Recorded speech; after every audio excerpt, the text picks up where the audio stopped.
Itinuturing na Supreme Being, Creator, at pangunahing object of worship. Siya ang Diyos or God. Ngayong araw, ating pag-uusapan ang apat na pangunahing kapangyarihan ng Diyos. Number 1. God is omnipotent or all-powerful. Ayon nga sa Genesis chapter 18 verse 14, meron bang hindi kayang gawin si Yahweh? Tulad ng sinabi ko, babalik ako sa 1 taon at pagbalik ko ay may anak na siya. At ayon din sa Panaghoy 3:37 or Lamentations chapter 3 verse 37, walang anumang bagay na mangyayari nang hindi sa kapahintulutan ni Yahweh. Ang salitang omnipotence ay nangangahulugan ng all-powerful. Ang Diyos na makapangyarihan sa lahat ay nagtataglay ng pambihira at di masukat na kapangyarihan. Gaya nga ng kanyang sinabi sa Genesis chapter 18 verse 14, meron bang hindi kayang gawin si Yahweh? Nangangahulugan nito na lahat ng bagay ay kayang gawin ni Yahweh. Nilikha niya ang sanlibutan, nilikha niya ang universe. Lahat ng bagay na nakikita ay ginawa niya mula sa wala. Gaya nga ng sinasabi sa Genesis chapter 1 verse 1, nang pasimula ay nilikha ng Diyos ang langit at ang lupa. Ang reality na meron tayo ngayon at kung saan tayo nakatira at kung saan tayo nag-i-exist, ang Diyos ang siyang may likha noon. Kahit 100 years old na si Abraham, nagawa ng Diyos na magkaroon ng anak ang kanyang asawa na matandang-matanda na rin. Sa Old Testament ay gumamit siya ng iba't ibang mga tao para i-display ang kanyang kapangyarihan. Sa pamamagitan ni Moises, nahati ang dagat na pula. Nung ang mga tao ay gumawa ng napakataas na gusali, ginulo niya ang wika ng mga tao. Ang resulta ay ang daan-daan at libu-libong mga salita at lingwahe na meron tayo ngayon. Number 2. God is omniscient or all-knowing. Awit 147 verse 5 or Psalms 147 verse 5.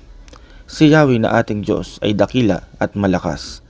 Taglay niyang karunungan, hinding-hindi masusukat. Ayon din sa Roma 11:33-34. Lubhang napakasagana ng kayamanan ng Diyos. Di matarok ang kanyang karunungan at kaalaman.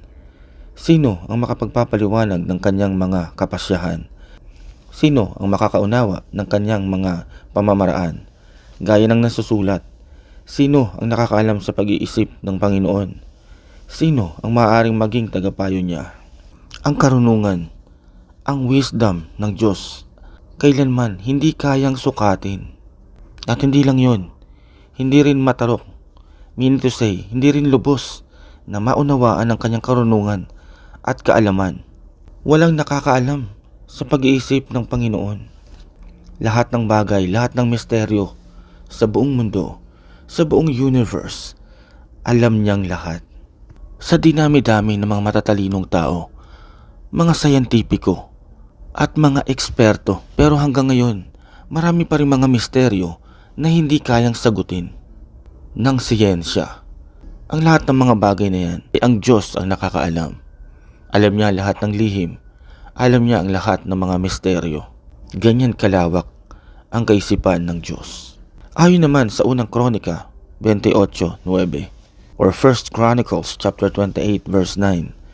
At ikaw naman, Solomon, anak ko, kilalanin mo ang Diyos ng iyong ama at paglingkuran mo siya ng buong puso at pag-iisip, sapagkat sinisiyasat ni Yahweh ang ating damdamin at nauunawaan ang ating binabalak at iniisip.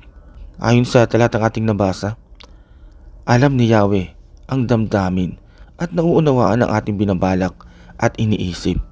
Ano man ang ating mga plano, ano man ang marurumi o mga busilak na sa loobin ng tao, lahat ng ito ay kanyang nalalaman.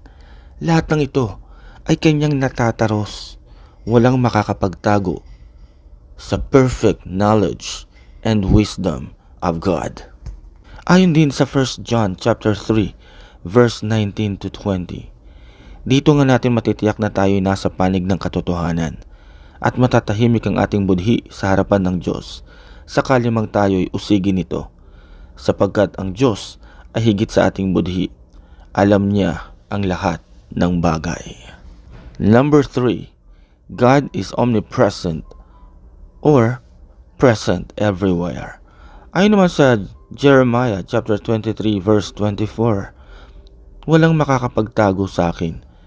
Makikita ko siya kahit saan siya pumunta, sapagkat ako'y nasa lahat ng lugar, sa langit at sa lupa. Ayon pa sa Kawikaan or Proverbs chapter 15 verse 3, ang paningin ni Yahweh ay nakatuon sa lahat ng lugar. Ang masama at mabuti ay pawang minamasdan. Isa pang pambihirang kapangyarihan ng Diyos ay ang kakayahan niyang maging present sa lahat ng dako. Ang Diyos ay makapangyarihan. Kahit saan magpunta ang tao, tiyak na naroon ang Diyos. Kahit sa kalaliman, kahit sa kalangitan, sa kaitaasan, naroon ang Diyos. Ang lahat ng bagay ay lantad sa kanyang harapan. Walang makapagtatago sa kanya. Pag sinabi nating omnipresent, hindi lamang siya present sa lahat ng dako, kundi lahat ng bagay ay lantad sa kanya. Number 4. God is eternal. Ayon sa awit or Psalms 102 verse 12, ngunit ikaw, Yahweh, ay haring walang hanggan. Di ka malilimot ng buong kinapal. Ayon pa sa Isaiah chapter 40 verse 28, hindi ba ninyo nalalaman, di ba ninyo naririnig, na itong si Yahweh ang walang hanggang Diyos, ang siyang lumikha ng buong daigdig? Hindi siya napapagod, sa isipan niya ay walang makakaunawa. Laging binabanggit sa mga talatang ating binasa, ang description kay God ay walang hanggan. Meaning to say in English, eternal. Diyos na walang hanggan. Sa simula't simula pa ng oras, sa simula't simula pa ng panahon, bago pa ang creation, naroon na ang Diyos. At hanggang sa magpakawalang hanggan, ay mananatili ang Diyos. Ang tawag dyan, from eternity to eternity, ay naroon siya. Kung ang tao may hangganin ang buhay, ang Diyos ay walang kamatayan, walang hangganan ang kanyang pag-iral. Siya ay eternal. Dahil ang ating Diyos ay omnipotent or all-powerful, kaya niyang gawin ang lahat ng bagay. Dapat tayong maging confident sa ating Diyos na buhay na ating pinaglilingkuran. Maging confident tayo sa ating mga panalangin na kaya niyang tugunin o tuparin ang ating mga hinihingi sa Kanya. At dahil siya ay all-powerful, dapat nating ituon sa Kanya ang ating walang sawang pagpupuri at pagsamba. At dahil siya ay omniscient or all-knowing, hindi tayo dapat naglilihim sa Kanya. Anuman ang ating mga pagkakasala o pagkakamali, ay dapat nating inaamin, ikino-confess sa ating Diyos. At dahil siya ay omnipresent or present everywhere, makakaasa tayo na naroon lagi ang kanyang saklolo. Lagi niya tayong sasamahan, hindi tayo mag-iisa. At dahil ang Diyos ay walang hanggan, makakaasa rin tayo na sa kanyang pagbabalik, isasama niya tayo sa kanyang walang hanggang kaharian. Ang Diyos na buhay ay bumaba sa lupa, naging tao. Inialay niya ang kanyang katawan. Inialay niya ang kanyang buhay para sa atin. Siya ang Panginoong Hesukristo.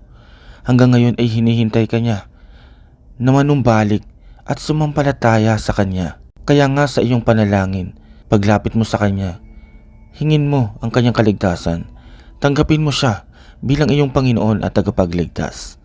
At pagkatapos naman noon, sikapin mong mamuhay nang ayon sa Kanyang mga salita.